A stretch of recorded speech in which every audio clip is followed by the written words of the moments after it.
살아계신 하나님 아버지 감사합니다. 오늘도 새 생명과 새 날을 허락하여 주신 하나님 아버지 감사합니다. 어제가 살던 삶이 아니라 하나님께서 계속해서 창조하시고 만들어 가신 세상을 우리가 경험하게 하시고 보게 하게 하신 하나님 아버지 감사를 드립니다. 살아계신 아버지 하나님, 이 세상의 마지막 끝자락에 놓여져 있는 삶을 살아가고 있는 것을 우리는 보게 되어집니다. 아버지는 성경을 통해서 이 세상의 처음과 끝을 말씀하셨고, 또 아버지 하나님께서 끝을 어떻게 마무리하시겠다라고 성경을 통해서도 말씀하고 계십니다.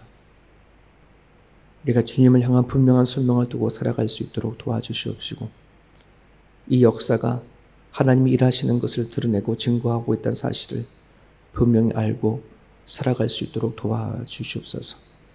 여전히 우리들의 교회와 하나님을 믿는 가정 가운데 여전히 잘못된 판단과 생각 속에서 성경성에서 말하시는 하나님이 아니라 내가 믿고 싶은 하나님, 내가 만나고 싶은 하나님만 찾고 신앙생활 할 때가 참으로 많이 있습니다. 하나님은 사랑하지만 사람들은 불편해하는 사람들도 많고, 하나님을 믿고 싶으나 믿어지지 않는 마음이 생겨서 힘들어하며 살아가는 삶이 또한 너무나 지치고 힘들어 하나님, 교회를 떠나고 하나님을 떠난 영혼들 참으로 많이 있습니다. 주님, 다시 그들이 주께로 돌아설 수 있도록 도와주시옵소서. 아버지께서 그들을 선택하셨고 그들을 구원하시고자 오늘 새 날을 주신 줄 믿사오니 그들이 살아가는 삶 가정 가운데 살아계서 역사하신 하나님 어떤 분인지 분명히 알고 살아갈 수 있도록 도와주시옵소서. 하나님을 사랑하는 사람들마다 이웃을 사랑할 수 있게 하시고, 하나님을 사랑하는 사람들마다 자신의 삶을 회복시켜 나갈 수 있도록 성령께서 인도하여 주옵소서. 오늘도 말씀 붙잡고 하루를 살고자 원하오니 성령께서 이 자리에 임재해 주시기를 소망하며 예수님의 이름으로 기도합니다. 아멘. 우리 시편 80편입니다.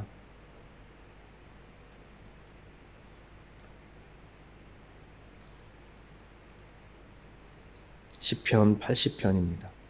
어제 79편은 남유다의 멸망이라면 80편은 북이스라엘이 아수르에 의해서 멸망당하던 주전 722년의 상황이 배경입니다.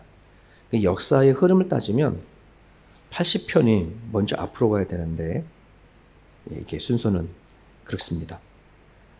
79편은 남유다의 멸망, 80편은 북이스라엘, 아수르에서 멸망되던 그때의 상황이 아삽에 의해서 쓰여진 노래입니다. 우리 같이 읽겠습니다.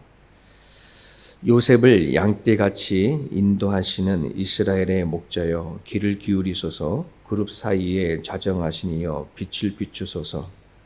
에브라임과 베냐민과 므낫세 앞에서 주의 능력을 나타내사 우리를 구원하러 오소서. 하나님이여, 우리를 돌이키시고 주의 얼굴 빛을 비추사 우리가 구원을 얻게 하소서. 만군의 하나님 여호와여, 주의 백성의 기도에 대하여 어느 때까지 노하시리까? 주께서 그들에게 눈물의 양식을 먹이시며 많은 눈물을 마시게 하셨나이다. 우리를 우리 이웃에게 다툼거리가 되게 하시니 우리 원수들이 서로 비웃나이다. 만군의 하나님이여, 우리를 회복하여 주시고 주의 얼굴에 광채를 비추사 우리가 구원을 얻게 하소서. 주께서 한 포도나무를 애굽에서 가져다가 민족들을 쫓아내시고 그것을 심으셨나이다. 주께서 그 앞서 가꾸셨으므로 그 뿌리가 깊이 박혀서 땅에 가득하며 그 그늘이 산들을 가리고 그 가지는 하나님의 백향목 같으며 그 가지가 바다까지 뻗고 넝쿨이 강까지 미쳤거늘 주께서 어찌하여 그 담을 허시사 길을 지나가는 모든 이들이 그것을 따게 하셨나이까? 숲속의 멧돼지들이 상해하며 들짐승들이 먹나이다. 만군의 하나님이여, 구하옵노니 돌아오소서. 하늘에서 굽어보시고 이 포도나무를 돌보소서. 주의 오른손으로 심으신 줄기요, 주를 위하여 힘있게 하신 가지나이다. 그것이 불타고 배임을 당하며 주의 면책으로 말미암아 멸망하오니 주의 오른쪽에 있는 자, 곧 주를 위하여 힘있게 하는 인자에게 주의 손을 얹으소서. 그리하시면 우리가 주에게서 물러가지 아니하오리니 우리를 소생하게 하소서. 우리가 주의 이름을 부르니이다. 만군의 하나님 여호와여 우리를 돌이켜 주시고 주의 얼굴의 광채를 우리에게 비추소서. 우리가 구원을 얻으리이다. 아멘. 아삽의 시라고 여러분들 보면 아삽이라는 사람의 이름이 아니고 대명사입니다. 그러니까 요즘에 말하면 성가대 지휘자 이런 거죠. 요즘에는 각각의 찬송가나 복음성가나 작시 작곡 하시는 분들이 계셔서 그들이 발표한 곡을 우리는 또 배우기도 하고 또 부르기도 하지 않습니까? 근데 이 당시에는 성가대 이스라엘 백성들의 레위인들 중에 찬양을 담당했던 성가대 지휘자들이 그 나라의 상황과 또 여건을 가지고 이렇게 기도문을 만들어서 어떤 곡에 맞춰서 그 노래를 불렀던 거거든요. 쉽게 말하면 이게 그 당시에 불렀던 찬송가라고 보면 돼요. 이게 아사베 시 같은 경우에. 우리가 읽다가 잘 눈치를 못 챘지만 우리 3절과 7절과 19절은 거의 우리 찬송가의 후렴구와 같은 그런 부분들인데 계속 똑같이 반복이 되어집니다. 우리를 돌이키사 하나님이 우리를 돌이키시고 주의 얼굴을 비추사 우리가 구원을 얻게 하소서. 7절에도 만군의 하나님이여 우리를 회복하여 주시고 주의 얼굴이 광채를 비추사 우리가 구원을 얻게 하소서. 19절에도 만군의 하나님 여호와여 우리를 돌이키시고 주시고 주의 얼굴의 광채를 우리에게 비추소서. 우리가 구원을 얻으리이다. 회복하다 돌이키다는 원래 히브리어로 같은 슈브라고 한 단어인데요. 똑같은 말이에요. 번역만 좀 달랐던 건데 한 건데 후렴구처럼 그렇게 반복해서 얘기를 하고 있습니다. 오늘 이 아삽이라고 하는 이 시를 만들어서 고백하는 이 상황을 보게 되어지면서 이제 아수르라고 한 나라가 당신에게 선택한 북이스라엘을 쳐들어왔을 때에 다급하고 절박한 시기에 하나님을 향해서 구원해달라고 도와달라고 하는 그런 고백입니다. 이 말씀을 후렴구본들을 공동 번역으로 이렇게 보게 되어지면 공동 번역에는 어떻게 해석되느냐면 이렇게 해석되어 있어요. 만군의 하나님 우리를 다시 일으키소서. 당신의 밝은 얼굴을 보여주시면 우리가 살아나리이다. 하나님 다시 일으켜 주십시오. 지금 이제 북이스라엘이 지금 아수를 통해서 이제 끝장은 날 판이거든요. 하나님 한 번만 더 기회를 달라는 그런 간절한 바람입니다. 근데 우리가 알다시피 하나님께서 북이스라엘에게 한두 번 기회를 준 게 아니거든요. 정말 많은 선지자를 보내서 북이스라엘에 대해서 예언도 하고 경고도 하고 지적도 하고 때로는 하나님이 또 가벼운 매도 치고도 하시고 그러셨어요. 그럼에도 불구하고 하나님께 돌아서지 않았던 거가 이 북이스라엘 사람들이었습니다. 근데 이제는 정말 하나님이 큰 매를 드신 거거든요. 그때에 이제야 그들이 깨닫습니다. 이제는 이거 돌이킬 수 없는 상황이구나. 아마 이 아삽이라고 하는 이 당시에 이 기도를 했던 이 사람들조차도 이건 정말 하나님이 그냥 한번 쉽게 넘어갈 것이 아니구나 하는 아마 그런 마음이 들었을 거라고 생각이 되어집니다. 여러분, 우리가 어렸을 때 자라다 보면은 부모님이 노하고 화를 내실 때에 이게 가벼운 노가 있고 꾸짖는 거가 있고 이거는 엄마 아빠가 이거 작정하고 하시는 거구나라고 할 때가 있지 않습니까? 또 부모들도 또 그렇게 하잖아요. 그죠? 내가 평상시에는 그냥 내가 듣고 지나갔지만 내가 이번에는 네 고집을 완전히 꺾어버리겠어. 이런 식으로 부모가 작정하고 매를 들 때가 있지 않습니까? 지금 이 상황은 하나님의 작정한 상태입니다. 그래서 북이스라엘 백성들이 정말 절박하고 하나님께서 이 북이스라엘을 무너뜨려서라도 내가 이들을 단단히 고치겠다라고 하는 그 작정하심으로 이루어진 거라 어떻게 보면 북이스라엘 사람들은 감당하기 어려운 것이지만 이젠 철저하게 하나님을 만날 수 있는 그런 시간이기도 합니다. 반대로 이렇게 생각해 보면. 여러분, 우리가 신앙생활을 하다 보면은 이제 이 절박함이 사라져가고 간절함이 사라질 때가 참 더러 많이 있습니다. 이민자들은 처음에 호주에 왔었을 때에는 누구나도 할 것 없이 그 간절함, 또 여기 정착하고자 원하는 그 마음들이 있다 보니까 그 당시에는 정말 눈물을 흘리면서 하나님 앞에 간구하고 기도하는 때가 분명히 있었을 겁니다. 하지만 우리들이 형편이 나아져가고 또 안정이 되져가게 되어지면 이 절박함이 좀 사라져가죠. 하나님을 향하여서 간절히 찾는 것도 약해져가고 되게 무뎌져가는 것을 우리는 보게 되어지는데, 그래서 우리는 살아가다가 때로는 어려움에 딱 부딪혔을 때 다시 하나님을 찾을 수 있는 그 상황은 도리어 또 은혜이고 또 복이 되어지는 것 같습니다. 저희 교회에 이렇게 목회를 하다 보면 성도들이 잘 살아가다가 턱턱 이렇게 한 번씩 부딪히는 걸 종종 보거든요. 그러면 이제 물론 안타깝고 힘들고 그러지만 고대되게 붙잡고 기도하는 거가 하나님 이 상황이 이 걸려 넘어지는 상황이 그냥 고통과 아픔으로만 끝나지 않기를 바랍니다. 하나님을 만나는 자리가 됐으면 좋겠고 하나님과 깊은 교제가 통해서 다시 한번 신앙을 성장해 가는 과정이 됐으면 좋겠습니다. 그렇게 이제 기도를 하는데요. 둘 중에 하나예요. 어떤 사람은 그 기도를 받아들이고 아멘해서 또 기도를 이겨나가는 사람들이 있는 반면에 어떤 사람은 그 턱을 못 넘고 교회를 떠나는 사람들도 더러 있더라고요.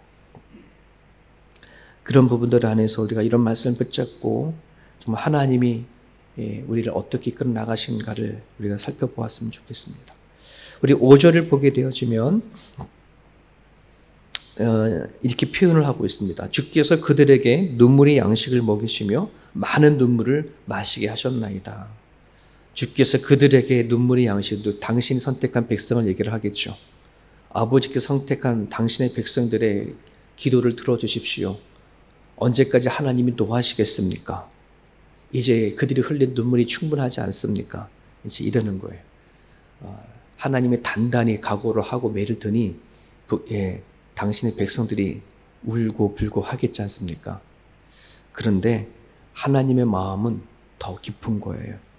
이들이 백성들이 하나님의 노하심에 눈물을 흘릴지 모르지만 솔직히 그 눈물보다 누구의 눈물이 더 많을까요? 매를 든 하나님의 눈물이 더 많을 겁니다. 저는 어렸을 때 그런 걸 몰랐는데 애들 키워보니까 알겠어요. 우리가 자를 때 보면 그런 말을 하잖아요. 야, 때리는 내가 더 아파. 막 이런 말 하잖아요. 그런 게 어디 있어. 맞는 내가 아프지. 근데 어른이 되어 보니까 그게 아닌 걸 알겠더라는 거죠. 그들의 눈물이 먹을 많이 흘렸지만 하나님이 더 많은 눈물을 흘리는 것을 보게 되어집니다. 수많은 선지자를 보냈을 때에 북이스라엘 사람들은 선지자들의 말을 거부했습니다. 도리어 조롱했습니다. 우리가 이렇게 힘이 있고 잘 먹고 잘 사는데 하나님이 왜 우리 북이스라엘을 멸망시키느냐, 그렇게 선지자들에게 대들었습니다. 그리고 여전히 하나님의 성전의 중앙에다가 우상 숭배를 하면서 하나님 앞에 제사를 드리면서 그들의 마음속에는 그 당시 마음의 우상을 품고 살아가는 것을 여전히 당연한 것처럼 신앙생활을 했던 그들의 모습을 보게 되어집니다. 그러면서 우리가 하나님 앞에 매일 제사 드리고 하나님 앞에 매일 기쁘게 드려지는데 하나님이 우리가 무슨 잘못을 했다고 하나님이 우리를 치냐? 선지자들 앞에 북이스라엘들이 그렇게 대답하지 않았습니까? 오늘 코로나가 퍼져가는 세상에도 수많은 사람들이 절규합니다. 전쟁에 일어난 사랑 가정 가운데 수많은 사람들이 슬퍼하고 눈물을 흘립니다. 마치 하나님이 이 세상을 포기한 것처럼 이 세상에 또 기후변화나 여러 가지 상황들이 우리를 바라볼 때에 이 세상, 하나님이 이 세상을 버리려고 하는가 보다라고 그렇게 느껴질 때가 있습니다. 물론 우리 성경을 통해서 보면 이 세상의 끝은 종말인 것을 알지만 그것은 하나님 마음이 되게 아픈 날인 것입니다. 하나님은 이 세상을 없애려고 창조하신 것이 아닙니다. 하나님은 사랑으로 창조하셨습니다. 하나님이 계신 곳이 하나님의 나라라고 한다 그러면 이 세상은 하나님이 안 계신 적이 없었습니다. 구약시대 때에도 신약시대 때에도 지금도 성령이 함께 하시잖아요. 우리가 죽어가서 죽으면 하나님 가는 하나님 나라가 아니라 이 세상도 하나님이 계시기 때문에 하나님의 나라인 것 확실합니다. 하나님은 이 세상을 멸망시키려고 하는 것보다 하나님은 살게 하시려고 하시는 것입니다. 없애려고 하는 것보다는 더 지키시고 보호하시고자 하신다는 것입니다. 호주라는 것이 얼마나 아름답습니까? 그렇지 않습니까? 세계 곳곳에 우리가 가보게 되어지면 얼마나 아름다운 곳이 많은지 모릅니다. 한국의 프로그램 중에 세상을 걸어서 세계론가 그런 것이 있더라고요. 그런 거 보면은 우리가 가보지 않은 세계 곳곳에 얼마나 아름다운 곳이 많은지, 하나님은 과연 이 세상을 버리실 건가? 버리고 싶은 마음이 없을지도 모르겠습니다. 어저께 청년들과 같이 성경 공부를 하면서 이런 말씀을 같이 나눠보았습니다. 만약에 우리가 이 땅에 살아갈 때에 병이 덜리지 않는다면, 늙지 않는다면, 우리가 일하지 않아도 먹을 것이 풍성하다라고 한다 그러면 모든 사람들이 마음이 선하고 착하고, 왜 모든 것들 다 주어져 있으니까, 그러면 이 세상이 천국과 또 다를 바가 뭐가 있겠냐? 그렇지 않습니까? 하나님은 이 세상을 없애려고 하는 것이 아닙니다. 하나님은 당신의 백성들을 없애려고 하는 것이 아니라 하나님이 이 세상을 왜 창조하셨는지, 당신의 백성들을 왜 이끌어 가시는지 알게 하시고, 하나님께서는 당신과 하나님 창조하신 대로 이끌어 가고 싶은 것이 하나님의 마음입니다. 그래서 역대하 7장 14절에 보게 되어지면, 내 이름을 일컫는 내 백성이 그들의 악한 길에서 떠나 스스로 낮추고 기도하여 내 얼굴을 찾으면 내가 하늘에서 듣고 그들의 죄를 사하고 그들의 땅을 고칠 것이다 라고 하는 메시지가 있습니다. 이 세상이 병들고 이 세상이 악해져 가는 것, 당신의 백성들이 하나님을 향해서 겸비하고 기도하고 하면 내가 고칠 거다. 즉 하나님은 이 세상을 이끌어 나가실 때 당신의 택한 백성들에 대한 관심들이 되게 많습니다. 이 아침에 여러분들이 나와서 같이 기도하는 여러분들의 기도에 하나님은 되게 관심이 많습니다. 우리가 무슨 기도를 하고 어떤 기도를 하냐에 따라서 이 세상 고쳐질 수도 있고 안 고쳐질 수도 있습니다. 이 세상의 주인은 하나님이십니다. 하나님이 누구의 말을 듣고 또 누구의 말을 통해서 또 일하실까요? 당신 택한 백성들이거든요. 오늘날 이 시대에 정말 하나님의 마음을 알아서 간절히 기도하는 그 사람을 하나님은 바라십니다. 또 그들을 통해서 회복해 가십니다. 우리는 그런 믿음을 갖고 기도해야 할 것입니다. 코로나 바이러스 또한, 또 이 땅에 병들어 가고 있는 또 자연재해들, 또 우크라이나에 일어나는 전쟁들, 우리가 정말 작은 모임이지만 또 연약한 기도일지 모르지만 하나님은 이 시간에도 우리들의 기도를 들으신다는 사실을 기억하셨으면 좋겠습니다. 8절과 9절에 봅니다. 주께서 한 포도나무를 애굽에서 가져다가 민족들을 쫓아내시고 그것을 심으셨나이다. 누구를 말하는 걸까요? 이스라엘 백성들이겠죠. 주께서 그 앞서 가꾸셨으므로 그 뿌리가 깊이 박혀서 땅에 가득하며 쭉, 지금 이스라엘 백성들은요, 잘 심은 포도나무로 지금 비유를 하고 있습니다. 그리고 하나님께서는 그 포도나무를 잘 가꾸셨고 잘 심으셨다고 얘기를 하는데, 지금 노래하는 아삽은 뭐라고 얘기를 하고 있냐 그러면 배임을 당했다는 것입니다. 이웃 나라에게 열린 모든 열매도 다 따먹게 만들었다, 이런 표현을 쓰면서 하나님 앞에 뭐라고 얘기를 하냐 그러면, 하나님 어떻게 우리를 이렇게 내버려 두십니까? 라고 얘기를 하고 있습니다. 우리 복음서를 보게 되어지면 우리가 믿는 하나님은 좋은 농부입니다. 잘 가꾸시는 분이십니다. 물도 잘 주시는 분이십니다. 지금 이 상황은 하나님이 잘못 심고 잘못 가꿔서 문제가 아니라, 정말 그렇게 했으면 열매를 내야 되는데 열매가 없거나 또 열매를 냈지만 먹지 못하는 열매이기 때문에 그렇습니다. 아삽은 지금 상황과 환경을 가지고 하나님 앞에, 하나님 도대체 당신께서 심으신 이스라엘 백성들을 왜 이러십니까? 라고 할지 모르지만 하나님은 너네들 내가 그렇게 심었는데, 그렇게 잘 가꾸었는데 너희들이 고작 낸다는 열매가 이것들이냐? 라고 하나님이 잘라버리신다는 것입니다. 이게 상황과 시대를 바라보는 생각의 차이입니다. 여러분, 오늘 우리들이 교회마다 회개가 사라져 갔다는 것을 예전에 말씀을 드린 적이 있습니다.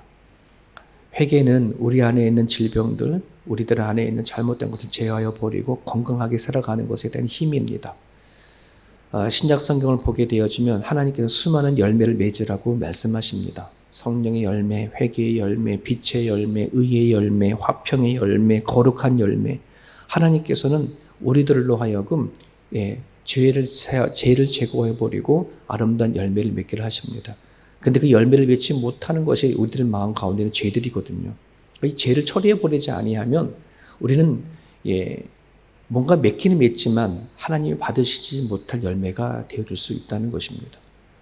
여러분들이 농사를 져보니거나 여러분 이제 바깥에 과실수가 있으면 그렇지 않습니까? 병들은 나무가 있거나 병들은 것이 있으면 열매를 맺긴 맺지만 먹지 못할 열매를 맺는 거잖아요. 먹을 만한 열매를 맺는다는 건 쉽지가 않거든요. 건강한 나무야만 되어지가 않습니까? 하나님께서는 북이스라엘을 화가 나고 너무 속상해서 그냥 치명해서 끝나는 것이 아니라 당신의 백성들에게 찾고자 하는 열매를 위해서 지금 이 작업을 하시는 것입니다. 나중에 하나님께서는 북이스라엘 또 남유다 당신의 백성들을 통해서 당신께서 맺고자 하는 열매를 반드시 맺으시는 하나님이시지만 여러분 오늘 이 말씀을 통해서 우리에게도 맺고자 하는 열매가 있다는 것을 깨달으시고 기도를 드렸으면 좋겠습니다. 여러분 절박함이 있는 자리가 있다 그러면 기도하는 자리가 되었으면 좋겠고요. 하나님 앞에 사모하는 마음을 가지고 나아갈 수 있게 해달라고 여러분 기도해 주셨으면 좋겠습니다. 당신의 이름을 일컫는 백성에 기도하면 반드시 우리가 살아가고 있는 이 땅을 고치신다고 약속하셨습니다. 우리가 낮추시고 기도하고 하나님의 얼굴을 찾는 시간 됐으면 좋겠고 그리고 우리 가정과 교회와 여러분 살아간 삶의 그 자리에 하나님이 원하시는 그런 열매를 맺기 위한 우리의 회개가 여전히 우리 가운데 있기를 이 시간 같이 간절히 바랍니다. 주님 말씀 붙잡고 자유롭게 기도하시길 바랍니다.